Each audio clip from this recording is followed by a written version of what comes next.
Hum, Bonjour à tous. Alors aujourd'hui hum, c'est une spéciale création du monde et c'est une spéciale pour mettre à jour, pour mettre au point d'où nous venons, qui nous sommes euh, et ce qu'est la matrice et ce qu'est la source universelle. Alors, on entend beaucoup parler de la matrice. Donc, il faut savoir que la matrice, en fait, c'est une fausse création. C'est une création holographique de la vraie source universelle. Tous les humains, en fait, viennent de la source. La source qui, en fait, il n'y a pas de genre, c'est pas la source, c'est pas le source.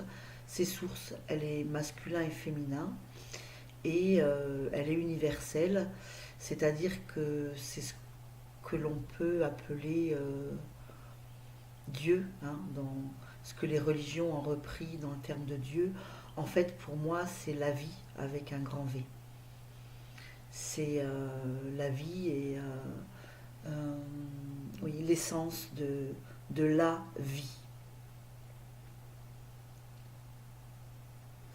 Donc, à cette époque de la création du monde au travers la source universelle, euh, c'était comme un petit peu un espèce de paradis, hein. Nous n'avions pas les mêmes corps, la même aura, on pouvait être transparent ou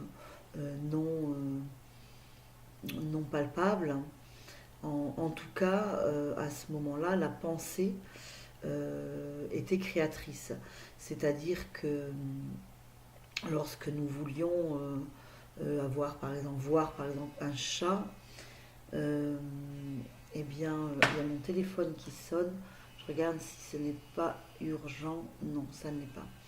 Donc, si nous voulions voir un chat, il suffisait de penser à un chat et donc le chat apparaissait. Voilà, c'était aussi simple que ça.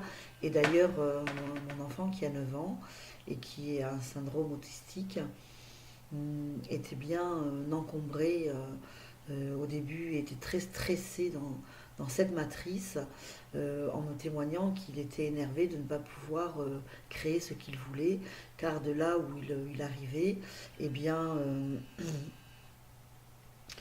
il suffisait qu'il pense à quelque chose pour l'avoir.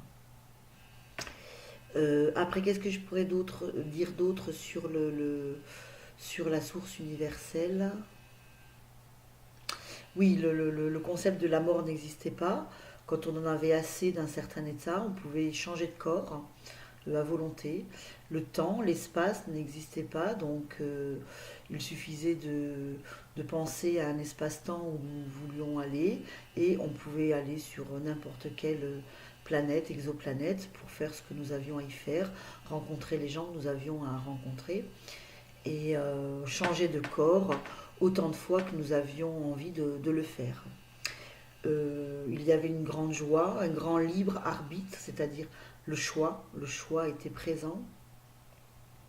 Et en fait, nous étions les gardiens des animaux et de la nature, et surtout, les choses se faisaient télépathiquement. Hein, la parole n'existait pas, nous parlions de façon télépathique, un petit peu comme les animaux qui communiquent télépathiquement. Voilà, donc c'était le premier épisode de la vraie création du monde. Je vais faire ces vidéos en plusieurs étapes. Euh, pour aujourd'hui, c'est juste donc d'où nous venons, de la source universelle qui est masculin-féminin, qui est voilà, qui n'a pas de genre. Euh, et voilà, je vous ai décrit dans quelles conditions pardon, nous nous mouvions, nous nous déplacions au sein de cette source universelle qui est la vie. Voilà, je vous remercie de votre écoute. Faites vos recherches sur Internet. Il existe beaucoup de vidéos qui parlent de ceci, notamment les vidéos de Paul Ponceau et bien d'autres. Si vous allez sur les sites de Paul Ponceau, Ponsot, vous trouverez, vous serez redirigé vers d'autres sites qui vous parleront de la même chose. Il y a Rock Software aussi, hum, et bien d'autres. Voilà, je vous remercie de votre écoute et je vous dis à très vite pour le prochain épisode. Merci.